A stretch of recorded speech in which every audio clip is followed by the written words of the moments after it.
Welcome back to my YouTube channel on, as usual, on our strategic directive coaching programs of strategic change management. Today's YouTube will be looking at 3 steps for change in organizations. My name is Pastor Paul Allieu Kamara, Professor of Leadership Development and Administration from Rudolph Kwanue University, your usual coach of this program. Please don't forget to subscribe so you can get access to many other YouTubes that we have done on this subject matter and other subject. And don't forget to click on the right side of the below button. Just press or click subscribe, then you'll get access to many other YouTube teachings on leadership. As I said, we are looking at few things today. One, we look at how to develop an image of the desired organization. Two, we look at the process on how to develop a desire, or how to develop an image of a desired organization.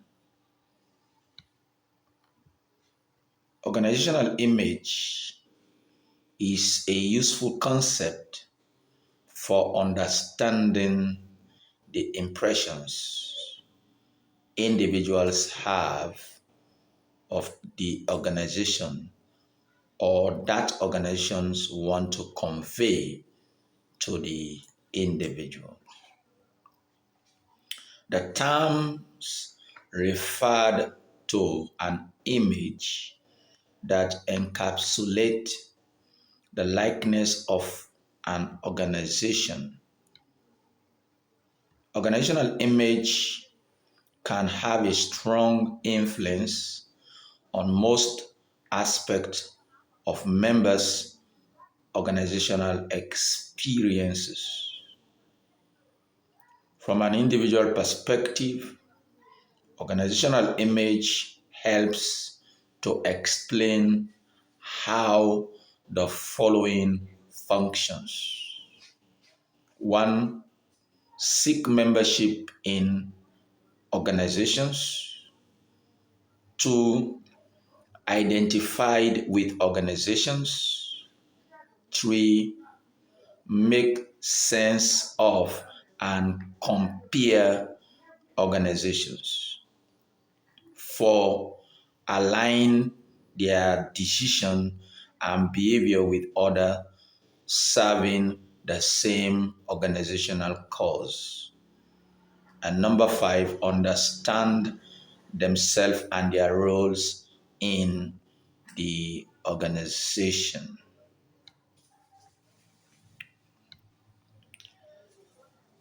Understanding their role in the organization. From an organizational perspective, organizational image helps the dominant coalition to establish or position the organization, its goals, and its views in the mind of the employees, customer, or other stakeholders. For employees, organizational image helps envision what types of activities are appropriate.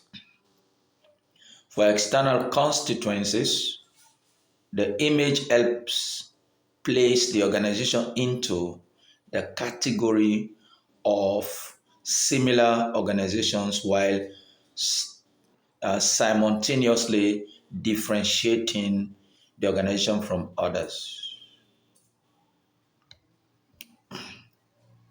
The concept of organizational image is closely related to the term corporate image used by management consultants and public relations practitioners. Corporate identity is the overall image of a corporate or firm or business in the minds of diverse publics, such as customers, an investor, and employees. It is a primary task of the corporate communication department to maintain and build this identity to accord with the facility their attainment of business objectives, desire, or driving towards. It is usually visibly manifested by way of branding and using the trademark. Corporate identity comes into being when there is a common ownership of an organization's or organizational philosophy that is manifest in a distinctive corporate culture. As it most profound, the public feels that they have ownership of the corporate or the philosophy.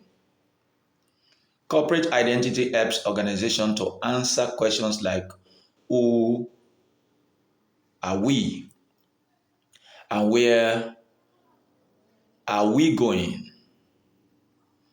Corporate identity also allows customers to denote their sense of belonging with particular human aggregates or groups.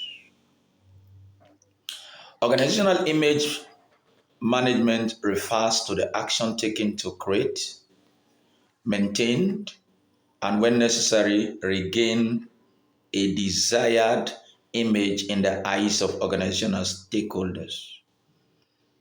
An organization or organization's image is a holistic and vivid impression held by an individual or a particular group towards an organization and its result and is a result of sense making by the group and communications by the organization. Such communications by the organization occurs as top managers and corporate spokespersons orchestrate deliberate attempt to influence public impression. Research has demonstrated that organizations must sustain a desirable image in order to be successful. Organizations that do not engage in successful image management increases chance for failure. For the last 3 decades, researchers have demonstrated increased interest in public perception of organizations, including such concepts as 1. Credibility, 2. Reputation, 3. Identity, and 4. Image. One problem for the research in this area is that many, if not all, of these concepts have, at one time or another, been treated synonymously. Of course, there are similarities among the concepts, and there are interdependencies as well. However, there are key differences between the concept that must be understood if research and theories in the area is to improve forward. One, or firstly, it should be noted that the study of this concept has its historical root in studies of the credibility of persons and institutions that date back at least as far as Aristotle's time, who wrote about ethos or source credibility.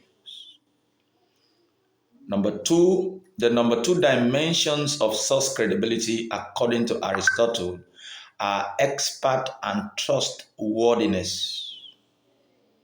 The fundamental question asked regarding a source credibility then are: one, whether the source is believable according to expert opinions, and two, whether the source has the public best interest at heart, which means it has to be trustworthy. This same question can be and have been asked of organizations. The interest in organizational or corporate credibility has increased dramatically in recent years because of exposed unethical practices, organizational crises, and the increased role of the media as organizational watchdog. Corporate credibility is now defined as the perceived expert or expertise and trustworthiness of the firm. The identity of an organization is closely tied to its core values. Organizational identity is what organizational members believed to be its central, enduring, and distinctive character.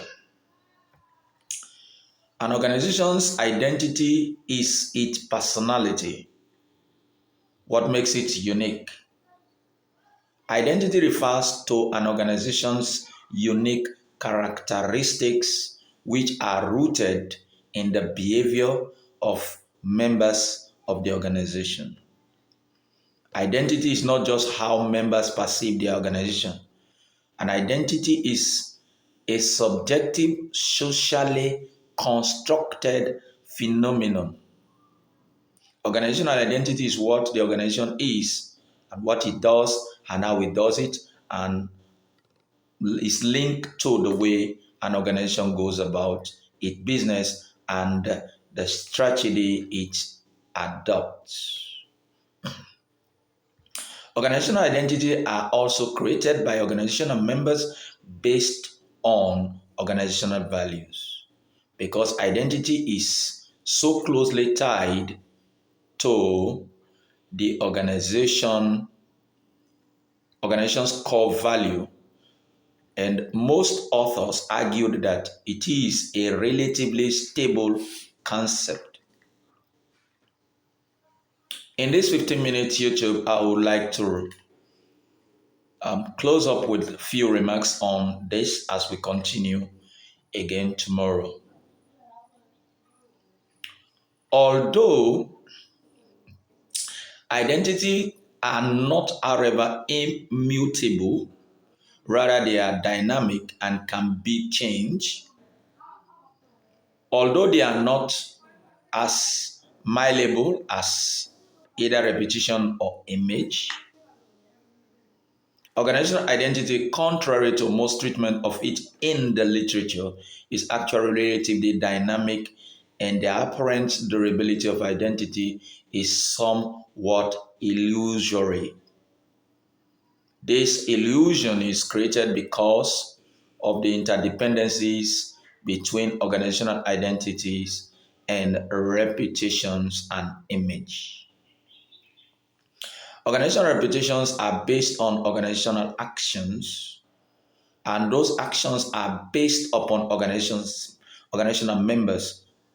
So, co-creations of the organization based upon their perception of what the organization is or its core value. Whereas organizational identity is based on internal stakeholders' action and perceptions.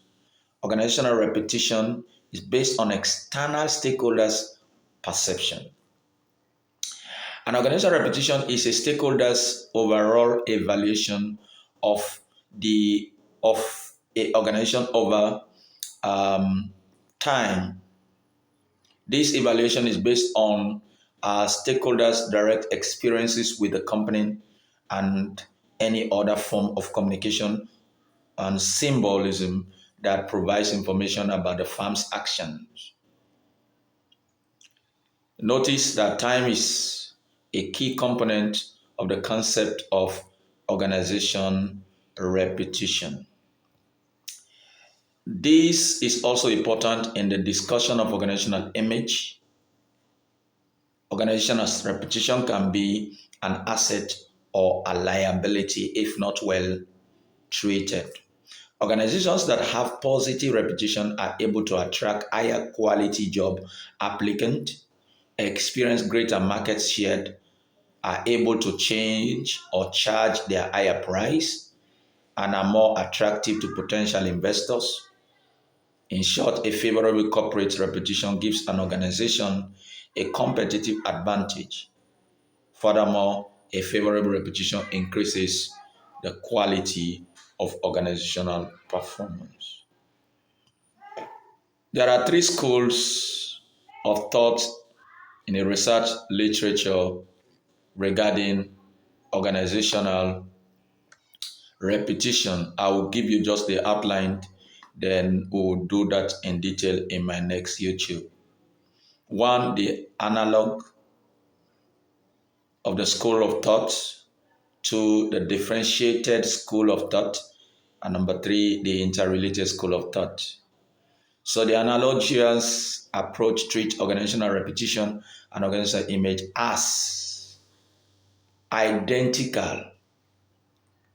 The differentiated school of thought treated them as totally separate and between corporate repetition and corporate image.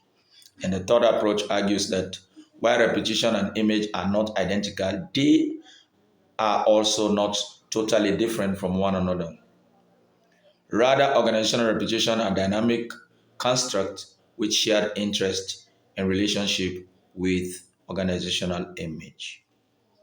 We'll stop on here. Tomorrow we'll take these three key schools of thought into details and digest on them and see which one you can pick from it and can be a guide for your either organization or your class or your lessons or either a practitioner or a student of organizational development.